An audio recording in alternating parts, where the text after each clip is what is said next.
করব। এখন আমি আরও 3টা কথা বাড়াই দিচ্ছি। কেউ হজম করতে পারলে করেন, যদি না করতে পারেন বদহজম হয়ে যায়, কিছু করেন নাই।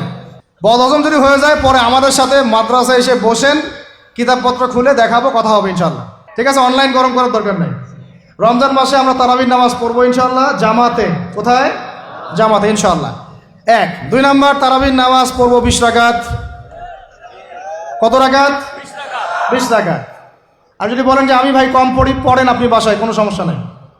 আপনি আপনার মতো করে বাসায় পড়েন, কোনো সমস্যা নাই। যদি উমর রাদিয়াল্লাহু আনহু এর উপর আমল করে থাকেন, আমার আমল করতে কোনো সমস্যা নাই। যদি উসমান রাদিয়াল্লাহু আনহু 2 আযান চালু করে থাকেন, তাহলে আমার আমল করতে কোনো সমস্যা নাই। ওই যে হাদিসটা বলেছিলাম প্রথমে, কে নাজাত প্রাপ্ত ফেরকা? মা আনা আলাইহি ওয়া আসহাবি, আমি আর আমার সাহাবীরা যার উপরে আছি। আরেকটা হাদিস কি? আলাইকুম বিসুন্নতি ওয়া সুন্নতি খুলাফায়ে রাশিদিন মাহদিয়িন মিন বাদি, তোমাদের উপর অবধারিত হচ্ছে, ওয়াজিব হচ্ছে আমার সুন্নতকে আঁকড়ে ধরা এবং আমার সাহাবীদের সুন্নতকে কে আঁকড়ে ধরা। কার কার সুন্নত? আমার সুন্নতকে আঁকড়ে ধরো এবং আমার সাহাবীদের সুন্নতকে আঁকড়ে ধরো, খোলাফায়ে রাশেদার সুন্নতকে আঁকড়ে ধরো, যারা মাহদিয়িন হেদায়েত প্রাপ্ত মিন বাদি, আমার পরে। সাহাবায়ে কেরাম যদি কিছু চালু করেন, আমল করতে কোনো দোষ নাই, বরং এটাই হচ্ছে সুন্নতের আরও শ্রেষ্ঠ অনুসরণ। কারণ আমি তো ওমরের চেয়ে বড় পরহেজগার হইতে পারবো না। পারবেন? তাহলে আমি তো উসমানের চেয়ে দিন বেশি বুঝি না। তিনি যদি 2 আযান চালু করতে পারেন, তাহলে আমি তাকে বেদাতি বলতে পারি না, নাউযুবিল্লাহ। যদি আমি তাকে এভাবে শব্দ প্রয়োগ করা হয়েছে বাংলাদেশে, উসমান রাদিয়াল্লাহু আনহু যদি 2 আযান চালু করে থাকে, ওটা বেদাত হয়ে গেছে, নাউযুবিল্লাহ। বলেন নাউযুবিল্লাহ। সাহাবীরা কিছু চালু করলে যদি বেদাত হয়, তাহলে সুন্নত হবে কি? তাহলে সুন্নত কোনটা হবে? তাহলে এ ব্যক্তি এরকম কথা যদি কেউ বলে থাকে, তাহলে তার উচিত হবে এখনই রুজু করে ফিরে আসা, অহংকার না করা, হঠকারিতা না করা, এখনই ইস্তেগফার করে তওবা করে ফিরে আসা। আল্লাহ মাফ করে দিবেন ইনশাআল্লাহ। আর এর উপর হঠকারিতা থাকে না, ওসমান রাদিয়াল্লাহু আনহু যদি 2 আযান চালু করে থাকে, তিনি ভুল করেছেন, তিনি বেদাত করেছেন, নাউযুবিল্লাহ। বিশ্বাস করেন, সাহাবীদেরকে এভাবে কটাক্ষ করলে, আন্ডারএস্টিমেট করলে, এভাবে কথাবার্তা বলে, শানের খেলাফ কথা বললে ঈমানও চলে যেতে পারে। আমরা নবীকে মানবো সাহাবীদের মানদণ্ডে, সাহাবীদের বুঝের উপর আমাদের বুঝ না। আমি বুঝাতে পারতেছি না। নবীকে মানবো, অবশ্যই মানবো। কার মাধ্যমে? কাদের মধ্য দিয়ে? সাহাবাদের তরিকার মধ্য দিয়ে। আর সাহাবাদের তরিকা আমি কি ধাপাস করে পাবো? তাবেই লাগবে, তাবেই লাগবে। এই সিলসিলা মেনটেন করে আমাকে মানতে হবে। কোরআন এবং হাদিস তো সবার বাসায় আছে। আপনাকে যদি আমি এখন বলি যে ক্রিপ্টোকারেন্সি হালাল না হারাম, আপনি কি বের করে দিতে পারবেন এখন আমাকে? পারলেও আপনার আরও 15-20 বছর পড়াশোনা করতে হবে। তারপরে যারা এগুলো নিয়ে গবেষণা করে, তাদের কাছে আসতে হবে, জিজ্ঞাসা করতে হবে, বলতে হবে, তারা ফতোয়া দিলে মানতে হবে। ফাসআলু আহলা যিকরি ইন কুনতুম লা তা'লামুন, তোমরা আহলে জিকিরদেরকে জিজ্ঞাসা করো, আহলুল ইলমদেরকে জিজ্ঞাসা করো যে বিষয় তোমরা জানো না। তাহলে আমাদের সমাজে এরকম অনেক ফিতনা চলতেছে, অনলাইনে এই ফিতনাগুলো অনেক বেশি। আর ইয়াং ছেলেপেলেরা এখন দিন শেখে অনলাইন থেকে, এরা দিন মাদ্রাসায় এসে শিখতেছে না। স্পেশালি যারা জেনারেল লাইন থেকে আসছেন, তাদের সমস্যা আরও বেশি এবং তারা অনেকে বিভ্রান্ত হয়ে যাচ্ছেন। তাই আমি রিকোয়েস্ট করব, কথা অন্যদিকে নিয়েন না। আমি আপনার দুশ্মন না, আমি আপনার বন্ধু, শুভাকাঙ্ক্ষী। আপনাদেরকে ওলামায়ে কেরামদের সোহবতে আইসা দিন শিখতে হবে। অ্যাপস থেকে দিন শিখবেন না। অ্যাপস থেকে একবারে হাদিসের রেফারেন্স পাইছি, বাস কাম সারা। জি না, ওই হাদিস তাহাকিক করার ব্যাপার আছে, উসুলের ব্যাপার আছে, আসমা ও রিজালের ব্যাপার আছে, তাআলিলের ব্যাপার আছে, অনেক বিষয় আছে। একটা মাসালা ইসলামবাদ করতে হলে অনেকগুলো বিষয় একসাথে লাগে। আর অনলাইনে শায়েখ হওয়ার জন্য কিছু লাগে না, খালি পড়র করতে পারলেই হয়। অনলাইনে যে কোরআন তেলাওয়াতও করতে পারে না, সেও শায়েখ হয়ে বসে আছে। শুধু শায়েখ না তো, মহাপণ্ডিত, সে পুরা ওলামায়ে দেওবন্দের সাথে একাই বাহাস করতে পারবে। এটাও বলছে যে আরে ওলামায়ে দেওবন্দ আর কি, সবগুলোকে ডাকো, সব ওলামায়ে দেওবন্দ এক পাশে বসবে, সে আরেক পাশে বসবে, ও বলে একাই যথেষ্ট। এটা মানসিক রোগী। এগুলো কি না? মানসিক রোগী। তো মানসিক বিকারগ্রস্তদের থেকে দিন শেখার চাইতে আপনার দিন মাদ্রাসায় গিয়ে শেখা অনেক ভালো। মানসিক বিকারগ্রস্তদের থেকে দিন শেখা বাদ দিয়ে মাদ্রাসায় গিয়ে ওলামায়ে কেরামের সাথে পরামর্শ করে দিন শেখেন। আল্লাহ পাক তৌফিক দান করেন। ইয়াংদেরকে আমি বারবার এটা নসিহত করতেছি, ইয়াংরা অনেকে পাপ পিছলায় চলে যান অনেকদিন। ভাই, ওলামায়ে কেরামের সোহবতে থাকেন, ইনশাল্লাহ আপনি সেফ অ্যান্ড সাউন্ড থাকবেন। তাদের মধ্যে যদি ইখতিলাফ যদি হয় কোনো মাসালায়, এবং একাধিক মাসআলাও যদি প্রমাণিত হয়, দুইজন ভাই দুইটার উপর আমল করেন, কোনো সমস্যা নাই। বনু কুরাইজায় গিয়ে একদল আসর পড়েছেন রাদিয়াল্লাহু আনহুম আজমাইন, সাহাবীদের মধ্যে, আর একদল আসর পড়ে গিয়েছেন। নবীজি কি বলেছেন? দুজনের মধ্যে অমুক ঠিক আর অমুক বেঠিক। দুজনকে বলেছেন তোমরা দুইজনে ঠিকের উপর আসো, সমস্যা নেই। তো এরকম বুঝগত পার্থক্য থাকতে পারে, ইখতিলাফি মাসালা থাকতে পারে, ওইগুলোকে নিয়ে এভাবে সমাজকে বিচ্ছিন্ন করবেন না, বিভক্ত করবেন না। তো এখানে প্রমাণিত একটা চিরায়ত একটা আমল সলফে সালিহিন যুগ থেকে চলে আসছে। আমরা তারাবি জামাতে পড়বো ইনশাআল্লাহ, 2 সর্বোচ্চ সংখ্যাই পড়বো ইনশাআল্লাহ। আমরা 20 রাকাত পড়বো ইনশাআল্লাহ। আপনি যদি 8 রাকাত বা 12 রাকাত 14 রাকাত 15 রাকাত পড়তে চান পড়েন, কোনো সমস্যা নাই। আপনার সাথে আমি যুদ্ধ করতে যাব না, এটা তো ফরজ না। ফরজ কি? যুদ্ধ করার দরকার নেই, পড়তেছে পড়ুক, সমস্যা নাই। আমরা 20 রাকাত পড়বো ইনশাআল্লাহ, সমস্যা আছে কোনো? কেউ যদি 20 রাকাতকে বেদাত বলে তখন সমস্যা হবে। যদি কেউ 20 রাকাতকে কি বলে? বেদাত বলে, তখন সমস্যা হবে। তখন বলবো যে মাদ্রাসায় আসেন, বসেন। মাদ্রাসা আসতে চায় না, অনলাইনে ভাস চায়, মাদ্রাসা আসতে চায় না। কারণ মাদ্রাসা আসলে বইপত্র তো পড়তে বলবো যে এই যে আরবি কিতাবটা পড়েন, পড়তে পারবে না।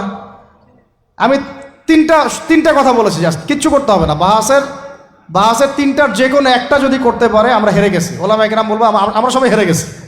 এক, যে কোনো একটা মেশকাতের ক্লাসের কোনো হাদিসের কিতাব বা দাওরা ক্লাসের কোনো হাদিসের কিতাব, যে কোনো একটা, ধরেন যে ফয়জুল কালাম বা হাদিস আরবাঈন, অথবা ধরেন যে আল বুলুগুল মারাম মিন আদিল্লাতিল আহকাম, মিশকাতুল মাসাবি, এরকম কিছু কিতাব, রিয়াদুস সালিহিন, এরকম মূল জামাত মাসহাফগুলো আছে, নুসখাগুলা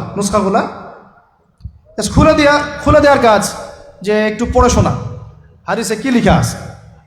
যদি পড়ে দিতে পারে, রিডিংটা পড়ে দিতে পারে, হেরে গেছে, আর লাগবে না কিছু করতে, ব্যাস এতটুকু। আর যদি বলে যে না এটা পারতেছি না, তা আরও সহজ করে দিচ্ছি, তাহলে আল্লাহর কিতাব খুলে দেয়া, আল্লাহর কিতাব খুলে যে কোনো একটা পৃষ্ঠা খুলে দিয়ে খালি বলবো যে এই পৃষ্ঠাটার একটু অর্থটা বলে শোনা। এই যে এই পৃষ্ঠাটার জাস্ট খুললাম, এটা কোন সূরা? সূরা কলম। ইন্না রাব্বাকা হুয়া আ'লামু বিমান দাল্লা আন সাবিলিহি ওয়া হুয়া আ'লামু বিল মুহতাদিন। এইভাবে ফালা তুতি'ল মুকাযযিবিন ওয়াদ্দু লাউ তুদহিনু ফায়ুদহিনুন, এখান থেকে শেষ পর্যন্ত ক্বালু ইয়া ওয়াইলানা ইন্না কুন্না তাগিন। জাস্ট এটা পড়ে অর্থটা বলেন কি লেখা আছে। যদি অর্থ বলতে পারে, হেরে গেছি, বাস, আর কিছু লাগবে না। এটাও যদি না পারে, তৃতীয় অপশন, লাস্ট, যে কোনো একটা পৃষ্ঠা খুলে বলবো যে ভাই, হে আমার দিনী ভাই, মুসলিম ভাই, শুধু এইটাকে রিডিংটা পড়ে শোনান, অর্থও করতে হবে না, সহি শুদ্ধভাবে। যদি পড়তে পারেন, হেরে গেছি, বাস। আর কিছু বলতে পারবো? আর কিছু বলার আছে? ওলামায়ে কেরামের সোহবতে যেহেতু আসি, ওলামায়ে কেরামদের সম্মিলিত ফতোয়া, তারাবির সালাত কত রাকাত? ব্যাস, পড়বো ইনশাল্লাহ। 1 নম্বর জামাতে পড়বো, তারপরে ইনশাল্লাহ আমরা 20 রাকাত পড়ার চেষ্টা করব। বাধ্যতামূলক না ভাই, আপনি চাইলে অল্প পরে চলেও যেতে পারেন। আপনি টায়ার্ড হয়ে গেছেন, 10 রাকাত পড়ছেন, 12 রাকাত পড়ছেন, বাসায় গিয়ে বাকিটা পড়বেন বা পরে পড়বেন, বা পড়লেনও না, গোনা হবে না। কিন্তু একটা চিরায়ত একটা সুন্নাতকে বেদাত বলতে পারেন না। বেদাত বললে তখন আপনার সাথে বাহাস হবে। কি হবে? বাহাস হবে। আর 3 নম্বর কথা হচ্ছে, তারাবির সালাত আমরা খতমে তারাবি পড়বো ইনশাল্লাহ, একদম খতমে তারাবি। এটা নিয়েও কত কথা উঠছে, খতমে তারাবি বেদাত।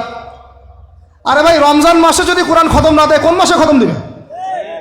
এখনও তো মক্কা মদিনায় আপনি দেখবেন কি হচ্ছে, খতমে তারাবি এখনও ওখানে হচ্ছে। তো ওখান থেকে জোরে আমিন নিয়ে আসতে পারেন, 20 টাকার তারাবি আনতে পারেন না? ওখান থেকে আপনি রফুল ইয়াদাই নিয়ে আসতেছেন, ঠিক আছে, ওকে ফাইন, আমরা কোনো ঝগড়া করতেছি না, এটা আছে, দলিল আছে, আমল করুক, সমস্যা নাই। কিন্তু আপনি সেখান থেকে খতমে কুরআন নিয়ে আসতে পারতেছেন না। আমরা কিছু নিব না, এমন কেন হচ্ছে? কে বলছে যে তারা কোনো মাযহাব ফলো করে না? তারা হাম্বলি ফিক ফলো করে চলে। তারা একটা নির্দিষ্ট এবং 4 মাযহাবের 4টা ফিকহের ব্যাপারে তারা উদার। বড় বড় বিশ্ববিদ্যালয়গুলোতে 4টা মাযহাবের গভীর পড়াশোনা করানো হয়। এরপরে যদি কেউ মুস্তাহিদ হয়ে যায়, সে তখন ইজতিহাদ করে চলবে ইনশাআল্লাহ। কিন্তু ওই রকম দাবি কয়জন করতে পারে যে আমি মুস্তাহিদ হয়েছি? তো আল্লাহ পাক আমাদেরকে তৌফিক দান করেন, এগুলো কথা বোঝার তৌফিক দান করেন। এগুলো বলতে চাইনি, প্রসঙ্গ এসে গেল, বলে ফেললাম। এখন ভাই বলেছি, তারাবির নামাজ জামাতে, খতমে তারাবি চেষ্টা করবো ইনশাআল্লাহ 20 টাকা পড়া। আল্লাহ পাক তৌফিক দান করেন। কত বললাম ভাই? 12, 7, 3টা, 13, 14, 15। 13 হচ্ছে শেষ রাত্রেও কিছুটা সময় হলেও আল্লাহকে ডাকার চেষ্টা করেন, সুন্নত নফল কিছু পড়ার চেষ্টা করেন, দোয়া করেন, কিছু কোরআন তেলাওয়াত করেন। ওই সময় আল্লাহ পাকের রহমত নেমে আসে।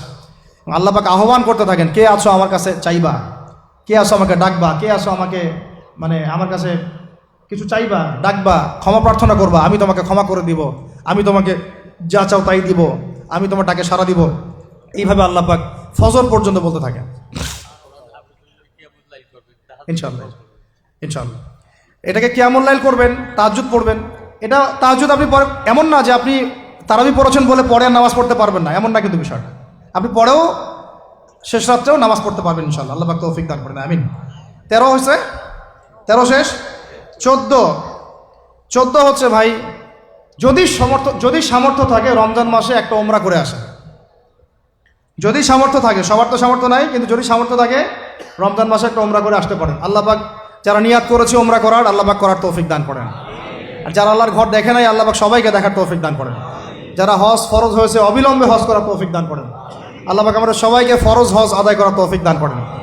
এবং যাদের সামর্থ্য আছে, আল্লাহর মাকবুল বান্দা, তাদেরকে আল্লাহ পাক বেশি বেশি আল্লাহর ঘর জিয়ারত করার তৌফিক দান করেন, আমিন।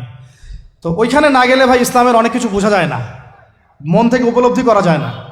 এই যে রাসূলের জীবনী আপনি পড়তেছেন, সুন্নতগুলো আমল করতেছেন, যখন তার রওজার সামনে দাঁড়াবেন, সালাম দিবেন, আসসালামু আলাইকা আইয়ুহান নবী ওয়া রাহমাতুল্লাহি ওয়া বারাকাতুহু, আপনার কলিজাটা একদম কেঁদে উঠবে। তখন মনে হবে যে এখানে নবী সাল্লাল্লাহু আলাইহি ওয়াসাল্লাম এখানেই আছে।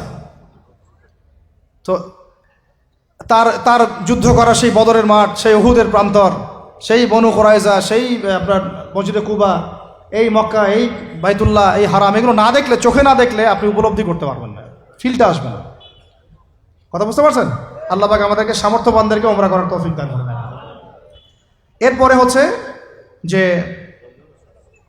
কটা শেষ হয়েছে? 14টা, 13টা, 14টা হয়ে গেছে।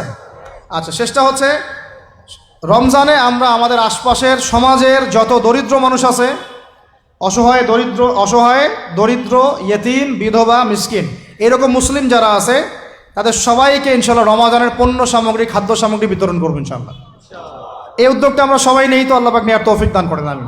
প্রত্যেকটা এলাকা ভিত্তিক যুবকরা দাঁড়ায় যাও, হালাল যাদের অর্থ ওদের থেকে কালেকশন করে প্যাকেট রেডি করো। এক মাসে রমজানের প্যাকেজ, চাল ডাল ছোলা বুট যা যা হয়, রমজানের প্যাকেজটা করে সমাজের নিম্নবিত্ত, একদম নিম্নবিত্ত, নিম্ন মধ্যবিত্ত, নিম্নবিত্তরা চেয়ে খাইতে পারে, নিম্ন মধ্যবিত্তরা কিন্তু চেয়েও খাইতে পারে না, ওদের গায়ের হতে লাগে, তাই না? তাদের নাম লিস্ট করে সবার ঘরে ঘরে পৌঁছে দেওয়ার চেষ্টা করেন, আল্লাহ পাক তৌফিক দান করেন। আমরা শুধু একাই খাবো, একাই পড়বো, একাই ভালো থাকবো, এটা চিন্তা করলে হবে না। সমাজের আপামর এই দরিদ্র জনগোষ্ঠীর পাশে রমজান মাসে আমাদের সবাইকে দাঁড়ানো উচিত। আল্লাহ পাক দাঁড়ানোর তৌফিক দান করেন, আমিন। আর এর সাথে একটা জিনিস জুড়ে দিলাম, রমজান মাসে আমরা বেশি বেশি মানুষকে ইফতার করাবো ইনশাআল্লাহ। কারণ যাকে ইফতার করাবেন, এই রোজাদারের রোজার নেকি আপনার আমল নামায় যুক্ত হয়ে যাবে ইনশাআল্লাহ। অতএব বেশি বেশি ইফতার করাবো এবং রমজান মাসে ইফতার বিতরণ প্রজেক্ট এবং প্যাকেজ আমরা রেডি করবো ইনশাআল্লাহ। এবং সমাজের সমস্ত দরিদ্র মানুষ, অসহায় মানুষ, ইয়েতিম, বিধবা, মিসকিন, তাদের ঘরে ঘরে আমরা গিয়ে পৌঁছে দেবো ইনশাআল্লাহ। আল্লাহ পাক আমাদেরকে এই কাজগুলো করার তৌফিক দান করেন, আমিন। তো রমজান মাস কেন্দ্রিক এই 15টা নসিহত সবাই মনে রাখি, মাথায় রাখি, দিলের মধ্যে রাখি। আল্লাহ পাক আমাদের সবাইকে সুস্থতার সাথে রমজান মাসে এই কাজগুলো করার তৌফিক দান করেন, আমিন।